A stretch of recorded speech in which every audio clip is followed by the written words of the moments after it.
Welcome to Financial Empowerment with Nick Abrams. Each episode, we find qualified guests and topics to help you improve yourself financially and empower yourself. Today's topic, we're going to be talking about financial planning. Have you ever bought something and then realized, why did I make that purchase? Are you thinking about retiring and not sure if you can? Are you trying to save for your child's education but not sure how to? Today's show, we're going to answer those questions and much more. I'm here for a special guest today, and as I told you, we always find good quality guests. We have Crystal Cooper, CFP extraordinaire, financial planner extraordinaire, president and CEO of the Vita Financial Planning. Welcome to the show, Crystal. Thank you. Now, before we get started, I've always known you as Crystal. I've seen on business cards the D. Yes. It wasn't until researching for the show and looking at your biography that I realized that there really is a name for the D. There's a reason. Why don't you use the D?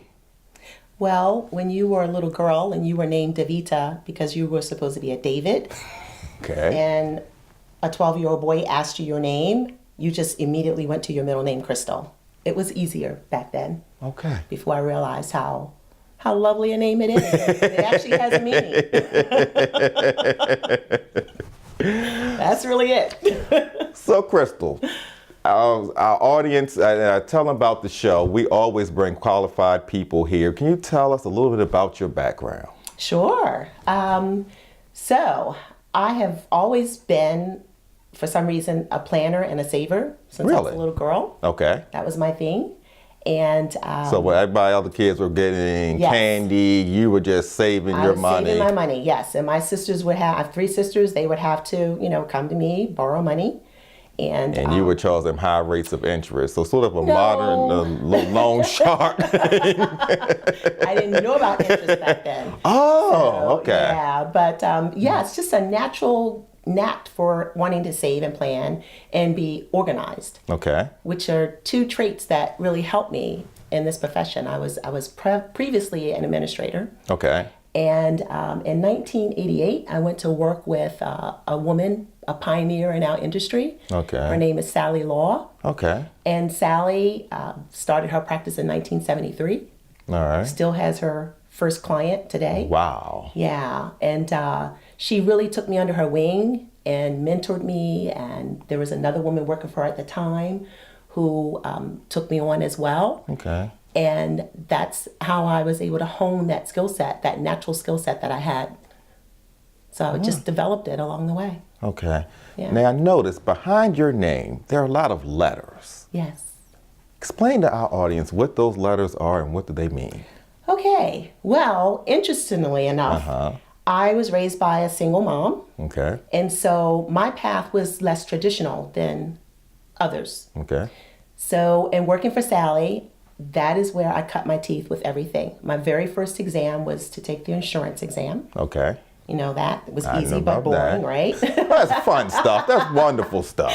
And then because we were affiliated with a broker-dealer, I took all of my series exams, my Series 7s for securities licenses, Okay. 2 principals exams, a Really? Series 24, my Series 51, and just kept going. And so in 1994 is when I really listened to Sandra Gray, my mentor, Okay. listened to her advice, and I started studying for my Certified Financial Planning designation. Now, what is that? That is a designation that financial planners take.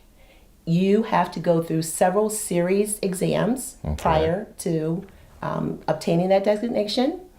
And when I started studying, I actually was 6 months behind the new 2-day comprehensive exam. That The one they were I had putting to out. take. So I had to take it because Really? if I had started studying 6 months prior, Okay. I wouldn't have had to take it. But I That was good I for took you. one of the first comprehensive exams Really? that was Okay. out, and I'm glad I did, actually. It was a great experience for me. Okay. So it definitely, to me, if you're serious about being a financial planner, than the Certified Financial Planning designation. There's so many designations, but the CFP designation to me it would be the most important. Okay. So you've got that. And there are some others behind your name as well. Yes. So tell us about those. I love learning, and if you give me the opportunity and put it in front of me, I'm going to take advantage of it. So again, not as traditional. Okay. But I think maybe in 2007, decided we were doing a lot of retirement planning for clients. And I wanted to make sure that we were giving them the best information possible. And so I went and obtained another certification, which is a Certified Retirement Counselor designation. Wow. And then subsequently, after working with Sally for almost 20 years, I had an opportunity to join another wealth management firm that was in Columbia, closer to home for me. Okay. And while I was there, we did a lot of work with newly divorcees, really? Primarily women. And so I went for another, glutton for punishment. Had to go and get that Certified Divorce Financial Analyst one. And that one I struggled with. Okay. Personally and psychologically, because it was divorce planning. And everything in my heart says, right, no one should be the death do us part. Yes. And should we be really providing that type of service? Right. But 50% of people divorce. Yes. So yeah. Yes. And unfortunately, a lot of the women were women that were stay-at-home moms that really had no idea how to even manage bills or anything. And so I realized that there was a need. Okay. And there's still a need. And so if you're going to be doing that type of service, you need to know what you're talking about. So what you're saying is you're qualified. Oh, I'm qualified. All right. That's what we do on this show. We bring qualified guests to talk about topics that help empower you financially. When we come back, we're going to talk about what financial planning is. Because we always hear about financial planning, financial planners. So we've got a qualified person that will educate us and educate you, our viewers, to what financial planning is. Crystal, thank you so much for coming. I know this is going to be a great show. I'm happy to be here. I'm excited. I'm ready for this. Ladies and gentlemen, we'll be right back.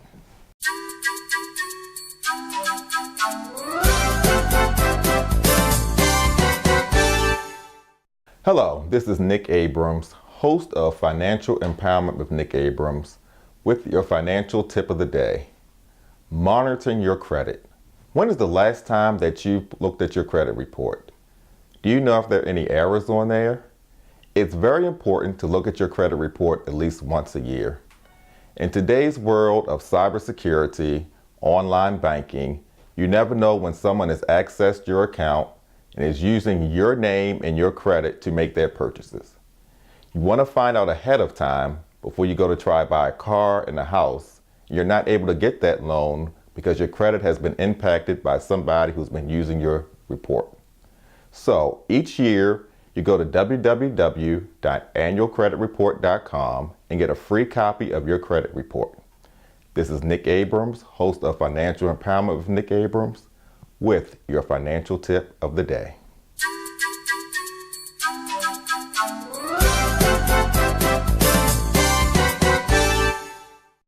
Welcome back to Financial Empowerment with Nick Abrams. We're here with Crystal Ashford Cooper, the Crystal Ashford Cooper. Alford Cooper. You don't have to say the D. Oh. Certified financial planner, financial wizard, expert, all that good, wonderful stuff. So, Crystal, for our viewers out there, what is financial planning? Okay, great question. Financial planning is simply wisely taking a look at your financial resources, looking at your goals, and using those resources to help you achieve those goals and those dreams. Wow. Goals and dreams. Goals and dreams. Okay, so now do I have to be a multi-millionaire to have a financial planner? When should I look for a financial planner? Okay, well, You absolutely do not have to be a multimillionaire Okay. or a millionaire Oh, really? Okay. to have a financial plan or to work with a financial planner. Okay. That's one of the big myths, I believe. Right. Financial planning, people have to realize it's not a product, it is a process. Really? And it's not just about investing, it's about managing your life. Okay. So it really is true that it is not what you make, but what you do with it that counts. And there are many people that are living examples of they've mastered the skill set of living beneath their means and being able to accumulate wealth. I want you to say that part again. It's not what you make. Repeat that for our audience. It is not what you make, it is what you do with it that counts. Wow. I've seen that a lot. You know, we're both financial planners, so I've seen that in areas that people I work with, so you've seen it as well. For our viewers out there who are still skeptical, you know, they say, oh, you read the headlines about this person stole this person's money, financial planners are the most horrible people on earth. How do we get more people to be comfortable in hiring a financial planner? Yeah, that's a great question, and it's been a huge challenge throughout my career, actually. So one of the things I think is important, and one of the things that I know we both do, is participate in pro bono financial literacy events. Okay. That's a great way for someone who may not have certain investments or someone who may have some debt issues to get information and get great resources about managing their financial wellness. And so I think, again, being a certified financial planning practitioner means that we adhere to certain rules that someone who may just hang out a shingle and call themselves a financial planner don't have to adhere to. Okay. And the first thing is to put the client's needs first. So I think with that, giving different resources, there are several websites that are available that you can find reputable planners and people that really do put the client's needs first. Okay. The Foundation for Financial Planning that exists, the Financial Planning Association, as well as the Certified Financial Planning Board. You can visit those websites and we can share that information. I'm sure you'll be able to share the information. But you can visit those websites and find planners. You can find out about our education, our client base, our commitment, how we charge fees, all sorts of things. And then also be proactive and go out and look for some of those pro bono financial literacy events, because that's where you can get one-on-one consultation from planners like Nick and myself, and it can help you get you to where you want to be. Okay. So now for our audience sitting out there now, someone who's never sat down with a financial planner, they call somebody, they have that important appointment, they walk into the office, what should they expect? Good question again. I would say even before you call somebody and make that appointment, that in addition to looking at some of the organizations that might be available, that you do use word of mouth. So you ask certain people who you know and believe to be pretty successful or certainly on their way. Ask them who they work with. Okay. Ask your accountant if they can refer you someone. If you have a great attorney, ask them if they could refer you to a reputable financial planner. But once you're in that office and you're having that dialogue, the first thing you should expect is that you're in a safe place and space, and that you should feel open to discuss whatever questions you have of that planner and how they operate their practice. I like that, a safe space. Okay, I like that a lot. So you're in the meeting, we feel safe. Is there a process that most financial planners use? Are they looking at certain areas? Yes, and I will say it is not fun. I always, when I send out fact-finding information, I tell the clients right up front, I know this is not going to be fun, but it is definitely going to be well worth the trouble. So you're going to have to get organized a bit. Okay. If you're not organized, find somebody who you trust in your life who is, and let them help you. Now, I'm going to ask something. If the person is married, should both spouses meet with the financial planner? I say yes. Now, how do you do that? Because I know we've run into things where sometimes I say yes. both of them don't. How do we encourage more people to say, okay, this is a family event that both people need to participate in? Yes, and sometimes it's what you have to set expectations between planners and clients. Okay. And the expectation is that if you have a couple, then you both have to be engaged in the process. Doesn't mean both people have to be at every single meeting, but you want to know that that spouse is on board with the planning. Okay. Because if they're not, it may be hard. You can do a plan and it may be the most elaborate, great plan you've ever done. But if you don't implement it, it's worthless. Okay. So I say it's important. It's also important because if something happens to one of the spouses, then there's no relationship. In financial planning, it's all about clients and relationships. Ladies and gentlemen, I told you we've got a qualified guest here today. I hope you are taking notes. You're DVRing this show. Show it to your friends, family members. We have Crystal Ashford Cooper, DaVita Financial Planning, here with us. We'll be right back after this break.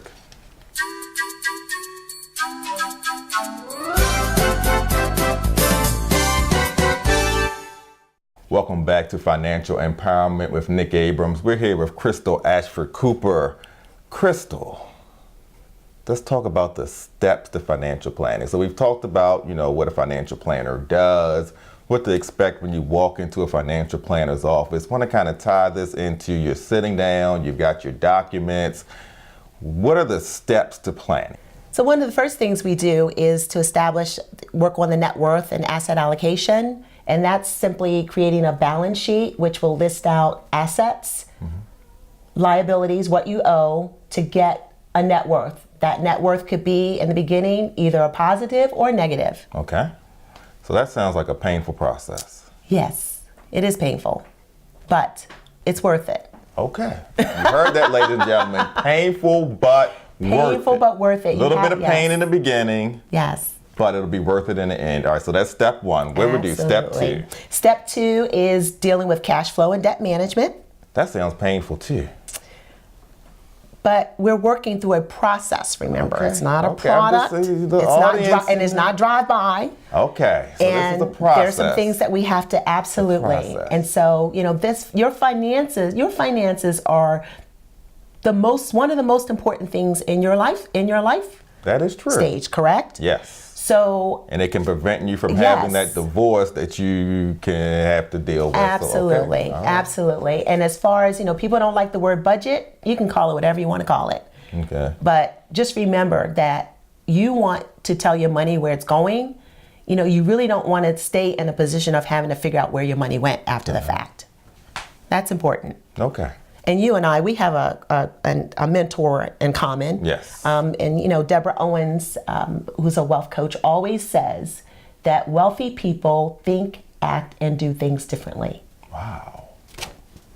We got to talk about it a little bit more. I want to go through those steps. We're going to come back to that. Sounds good. Alrighty. Right. So once we look at, net worth, asset allocation, cash flow, debt management, investment planning is one of the possible 6 areas that a planner would work with you on. Risk management, huge piece that sometimes is overlooked. Okay. So risk management, life insurance, health insurance, disability coverage, property casualty insurance, long-term care, which we know has had a huge effect on many population, of our population. Correct. So risk management analysis should be looked at. Income tax projections doesn't mean that financial planners are CPAs and will do your taxes. Some of them do, but looking at tax projections, how does your situation affect your tax scenario? And then finally, estate planning. Now you think the rest is hard. Imagine the estate planning. We could do a whole show on estate planning. So we go through these steps. gone through the pain, we go through the anguish, but you say it's all worth it in the end. What makes it worth it in the end? To me, it helps people become empowered. All right. And, you can't change or correct what you don't know. Wow. So now you know what the situation is. And a lot of times I can find that people will assume that they've done a horrible job in their financial matters. But you haven't done 100% horrible job. Okay. There are some great things that people are doing or trying to do. And so our job is really to enhance that, to help them, be able to put things in perspective and to move forward. Okay. Before we close out, a couple other things I want to hit on. People always come and ask, when should you consult a financial planner? Are there certain instances, marriage, death? Tell us, when should someone sit down with a planner? For me, it's when you get your first job. Wow. I say when you get your first, or when your child starts mowing lawns or babysitting and earning money. Imagine if they earned $500 in the summer and you did your own personal match program and you put that $500 in a Roth IRA on their behalf. Something as simple as that can help them have a good attitude about money, can help start for their future. I don't think that everybody needs a financial planner, but I know that everyone, all of us, need a financial plan. Wow. Ladies and gentlemen, this show has been powerful. The information and knowledge that Crystal has bestowed upon us, our audience, our guests, you, the viewers, has been wonderful. We hope, and I hope, that you take this information, not just write it down, put it somewhere, but you put some action behind it. Financial planning is something we're both passionate about. As we said, we do a lot of pro bono work. We're excited about this topic, and it's really informative, and there's a need for it. Crystal, I want to thank you so much for being a guest. Thank you for inviting me. Can you tell us a website or email address if someone wants to contact you? Yes, the best way to contact me is through email. Okay. And it would be crystal@davitaplan.com. Okay. Yes. D. Crystal Ashford Cooper. Yes. Now I know the D. So can I call you Davita now when I see you? Only my doctor and pastor call me that. Okay, so I guess that's a no. Ladies and gentlemen, this is Nick Abrams. I thank you so much for tuning into our show. We choose to and we try to empower you financially. Thank you so much. Look forward to seeing you soon.